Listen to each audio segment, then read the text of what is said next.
Hello and welcome back to the UI UX design course created by Ilajete Cove. This is Module 1, Lesson 3, the design thinking process. So, in the previous lessons, we explored the exciting world of UI UX design and the core principles that make interfaces user friendly and visually appealing.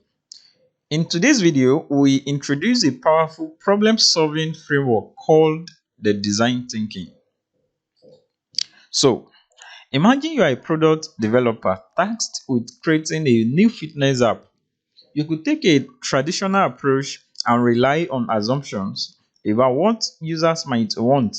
But what if those assumptions were wrong? Design thinking offers a human centered alternative, ensuring your app truly meets the needs of its target audience. Now, what is design thinking? Design thinking is an iterative problem solving process that emphasizes understanding users, challenging assumptions, and generating creative solutions. It's not just about creating beautiful interface. It's about creating interface that solve real problems and provide a positive user feedback and experience. Now, what are the 5 stages of the design thinking process? These stages are iterative. It means that it goes from one level to another iteratively. Now, we are going to be explaining more about what this means in later parts of this training. Now, the first stage is empathize, and then there is define, ideate, prototype, and test.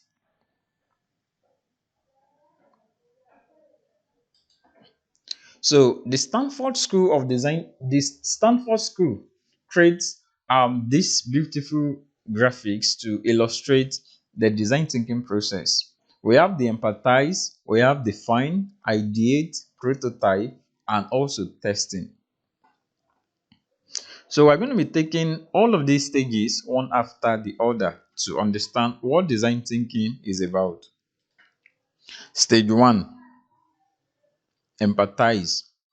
So it means understanding the users.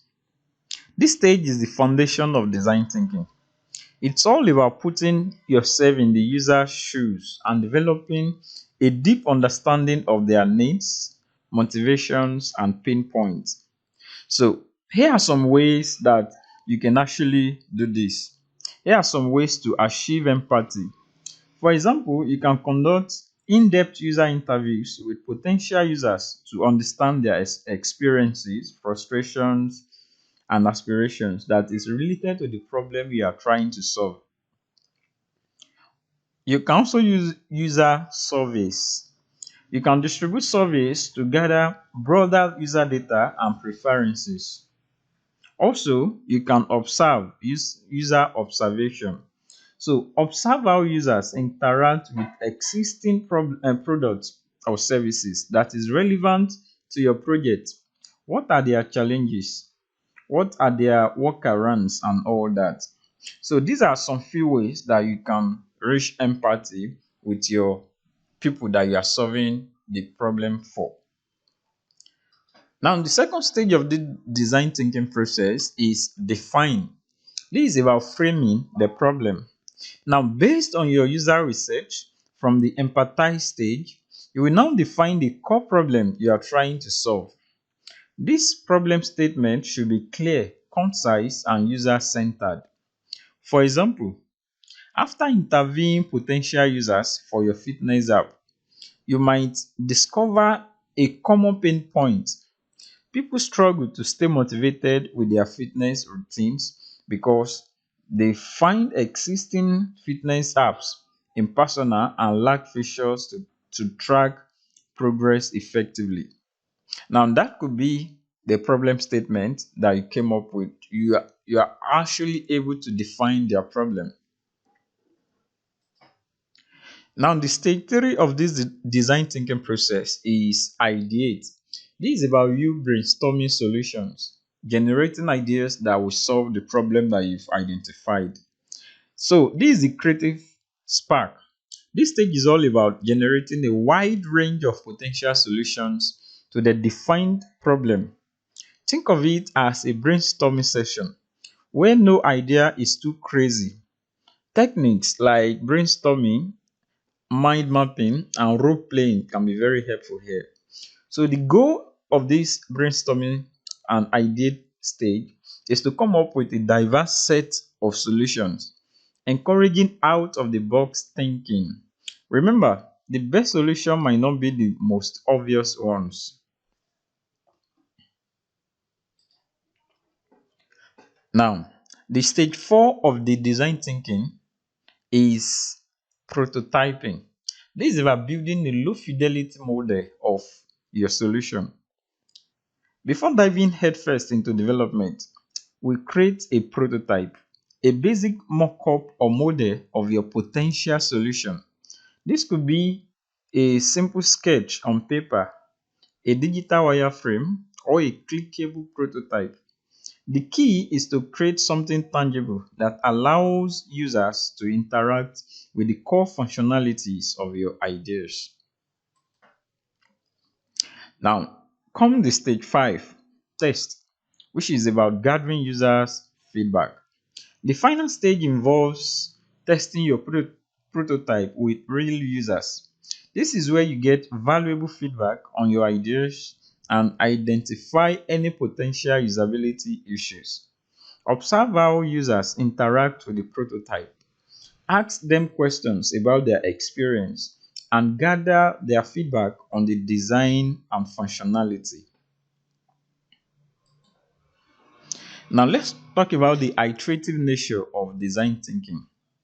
The beauty of design thinking is its iterative nature. The information gathered during testing is used to refine your prototype and potentially redefine the problem statement. You might look back to previous stages, conduct further user research, or explore new design ideas based on the feedback received. Now, this iterative process ensures that your final solution is not just a product of assumptions, but a user centered design that truly addresses the needs of your target audience. Let's talk about the benefits of design thinking. There are four identified benefits of design thinking. First, user focused solutions. Now, by empathizing with users throughout the process, you create solutions that addresses their specific needs and pain points. Number two, increased innovation. Now, the emphasis on brainstorming encourages creative thinking and out of the box solutions. Number three, reduced risks. Testing prototypes early and often helps identify potential issues before significant resources are invested in development. Lastly, improved user experience. Now, the iterative nature of design thinking ensures the final product is user friendly and meets user expectations. So that is it for the lesson 3, the design thinking process of the UI UX design course. Now, design thinking is a very powerful tool that can be applied to a wide range of design challenges, not just in UI UX design alone, also in businesses. By incorporating this framework into your design process, you will be well on your way to crafting innovative solutions that are not just only effective but also user centric. Now, in the next module, we are going to dive deeper into the world of UI design and get sound on with some practical exercises where you'll be able to apply design thinking to real world design challenges. We explore tools and techniques for user research, prototyping, and usability testing. So get ready to put your creativity to the test and transform yourself into a design thinking pro. See you in the next class.